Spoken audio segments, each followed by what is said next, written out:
ketchup bottle. Plastic ketchup bottle is a freshwater shrimp called mysis. It looks very similar to sea monkeys, or anyone that says sea monkeys. Now this flatfish is off to his right shoulder here. You will sometimes see her swim on her side. It's a strong filefish. It's part of the triggerfish family. They get their name from a bone-like structure they have on the top of their body that they use to protect themselves from predators. They'll get themselves wedged into dark crevices throughout the ocean.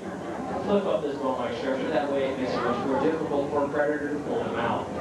Now the reason she can swim on her side, even upside down, is because she only uses her dorsal and pelvic fin, that's a fin on the top and bottom of her body, to propel herself through the water. She uses her tail only as a rudder system. It's quite the opposite from all the other fish that use their tail almost like a paddle to push themselves through the water. And after the program, you can get very close to the front of the tank and you look at her teeth. You'll notice they are very, very large. They use them to crush clams and mollusks, lobsters and crabs, very hard-shelled objects.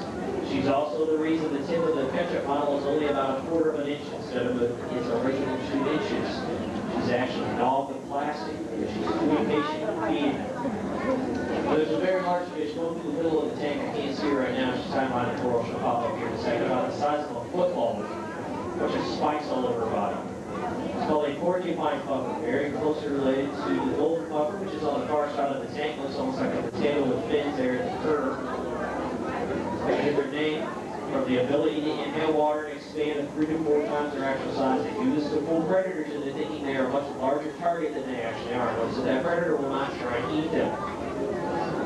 Sometimes they do not inflate quick enough. They're actually swallowed by the predator, who then spits it out in complete confusion because they're not quite sure why their food is expanding in their mouth.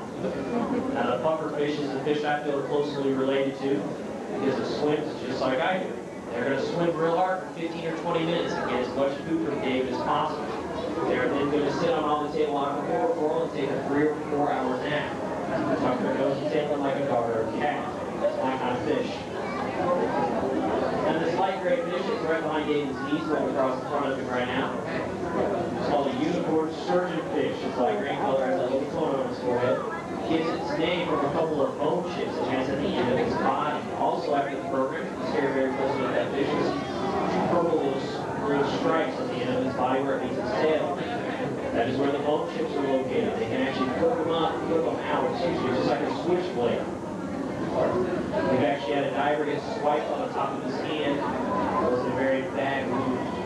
But he just happened to be a nurse, and he said it looked just like the cut made by a scalpel, which is where they get the name surgeonfish. That is how sharp those bone chips actually are. Now the smallest species we have in this tank are the damselfish. Everybody on this side of the tank, there's some little blue guys with orange tails. Those are the devil damsels. Everybody on the far side, that large orange coral formation, the staghorn coral, about the size of a quarter with vertical black and white stripes, are the 3-striped damsels. Now don't let their small size fool you. They are pound for pound the most aggressive fish in this tank. They will go after anything and everything, including the diver. They don't care how big or strong you are, they just don't want you near their coral formation. We actually have 2 3-striped damsels all the way down on this side of the tank. The reason they're down here is they are lost. They do not know how to get back down there with the rest of their family. They got down here by chasing a 230-pound diver away from their coral formation. So that just tells you just how tough they really are. And the last fish we'll talk about are the wrasse family. Going through the middle of the tank out in front of the group is kind of a pastel greenish teal colored fish with a bunch of pink at the front of its body. It has the longest name in this tank. It's the Australian sunset wrasse. The reason it is in this tank and not in that tank with the rest of the wrasse family is because it's extremely aggressive and very territorial. So we put it in this big old tank so it has plenty of room. They are the janitors in this tank. They will go along the bottom and pick up any of the shrimp that everybody else has missed. And just by a show of hands, how many people in the room think that the coral in this tank is artificial? Many people think that is real. I got 4 hands out of 80. Let's try this again. How many people think that is artificial? How many people think it's real? How many people just wanted to sit down for 10 minutes? 99% of the coral in this building is artificial. The reason is David is not always as graceful in the water. He tends to kick a lot of coral and run into it, even though he knows it's there. The other reason is that it only grows an inch a year, so to get a great brain coral the size of a basketball would take over 80 years. The same amount of time it's going to take me pay off my school loans. To get what we have in this tank will take over 2,000 years, so it will take a long time for nature to replace it.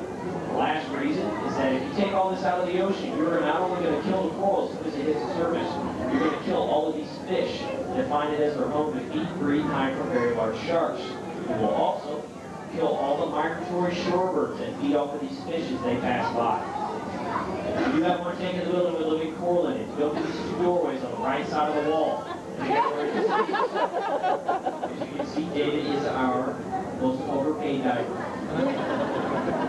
The gallery sees there's a tank that does say living coral above it. Two things you'll notice: living coral is very bright color compared to the artificial coral, and it moves on its own. Artificial coral only moves when David runs into it. Now, if we can all give him a nice round of applause.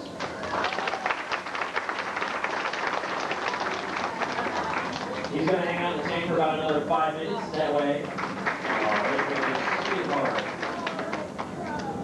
anyone that wants to take a picture of can do so. If there's a fish I did not point out, please feel free to come on front, point it out to me. I'll give you the information I have on that fish. Here in the Discovery Center, the classroom on the right side, at 2:30, we will have a classroom presentation on sharks. Please don't miss it. Dana does very, very well. You know, when you take any pictures or have any questions, please enjoy the rest of your day at Gatlinburg.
There's a shark in this one right there.